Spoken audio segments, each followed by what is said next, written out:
Hello दोस्तों, कहानी को शुरू करने से पहले चैनल को सब्सक्राइब कर लो। ये कहानी है तीन बहनों की लालची भाभी। तीन बहनों की लालची भाभी। करिश्मा, रेशमा और मनीषा तीन बहनें हैं।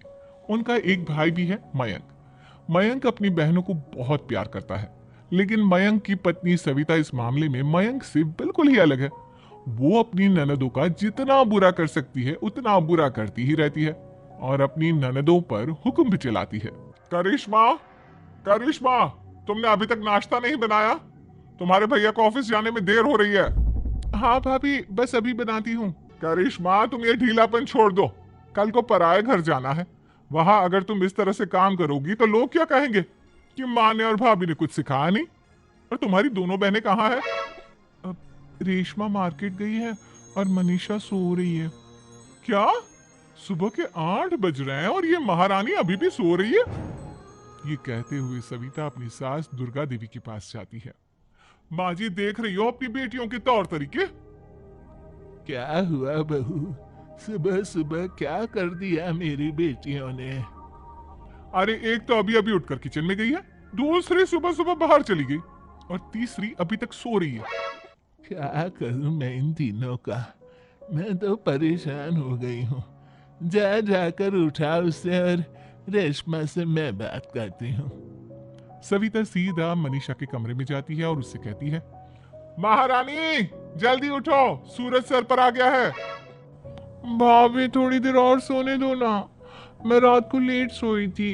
वो क्या ना, यूनिट टेस्ट चल रहे हैं। शराफत से उठती है या नहीं, या फिर पानी की भरी बाल्टी डालूं तेरे ऊपर?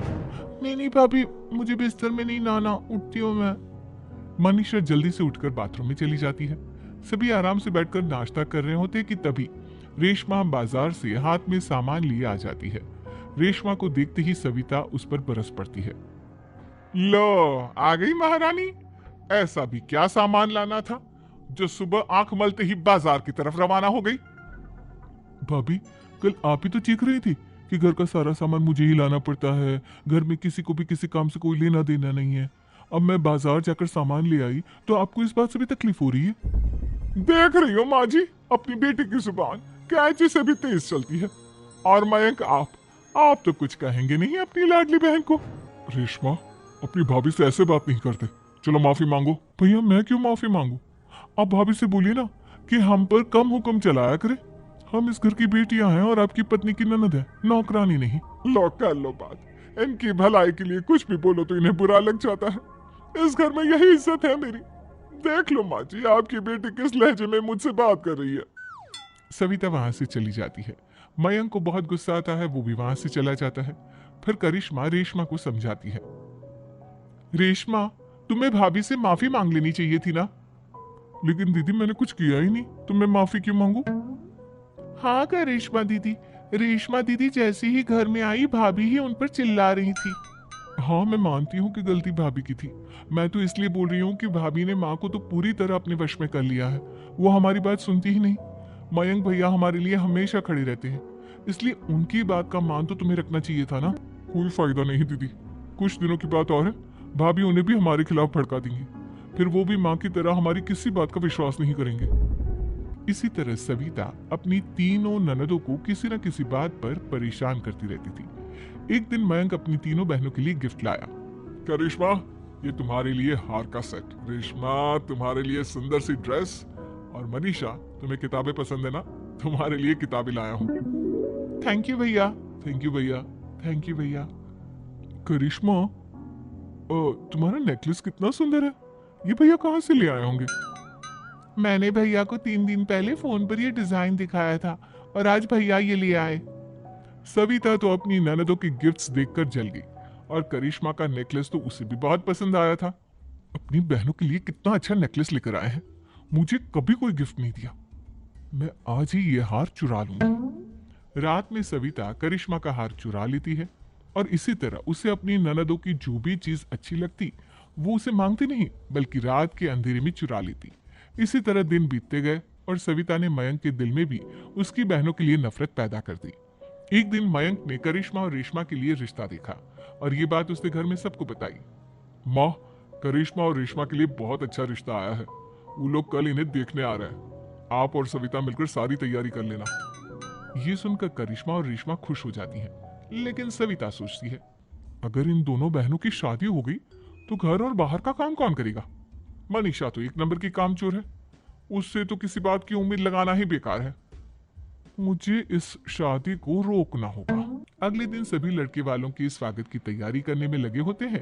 तभी मयंक अपनी बहनों से आकर कहता है, तैयार हो गई तुम दोनों? देखो दोनों लड़के बहुत अच्छे हैं, मैं कोई कसर नहीं छोड़ना चाहता, इसलिए तुम उनके सामने अच्छे से बिहेव करना और अपनी भाभी से लड़ने मत लग जाना। करिश्मा, तुम वो नेकलेस पहन लो ना जो मैं तुम्हारे लिए लाया था।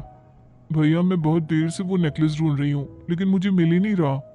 क्या तुमने नेकलेस खो दिया? तुम्हें पता भी है वो कितना महंगा था? तुम कोई काम ढंग से नहीं कर सकती। मयंक गुस्से में वहां से चला जाता है। थोड़ी देर बाद लड़के वाले भी आ जाते हैं। वो दोनों बहनों को पसंद कर लेते हैं और रिश्ता पक्का हो जाता है। लेकिन सविता के दिमाग में तो कुछ और ही खिचड़ी पक रही थी। वो पंडित जी के पास करिश्मा की कुंडली लेकर जाती है और उन्हें पैसे देकर करिश्मा की कुंडली बदलवा देती है। जब लड़के वालों के पास करिश्मा की कुंडली जाती है तो वो दुर्गा को फोन करते हैं। बहन जी, हमने करिश्मा की कुंडली अपने पंडित जी को दिखाई थी। आपकी बेटी की कुंडली नहीं बल्कि दोषों का पिटारा है। देखिए, मैं और मेरे पति इन सब बातों में बहुत विश्वास करते हैं, इसलिए हम आपकी बेटी से अपने बेटे की शादी नहीं करा सकते। इस तरह करिश्मा का रिश्ता टूट जाता है और सभी घर वालों को बहुत दुख होता है।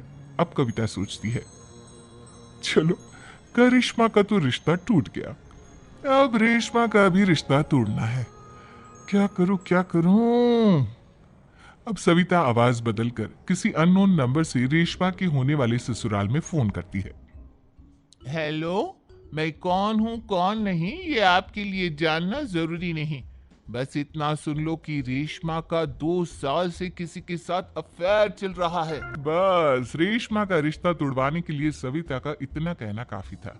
अब रेशमा का भी रिश्ता टूट गया। मयंक और दुर्गा देवी ने रेशमा को खूब खरी खोटी सुनाई और उससे बार बार उस लड़के के बारे में पूछने लगी।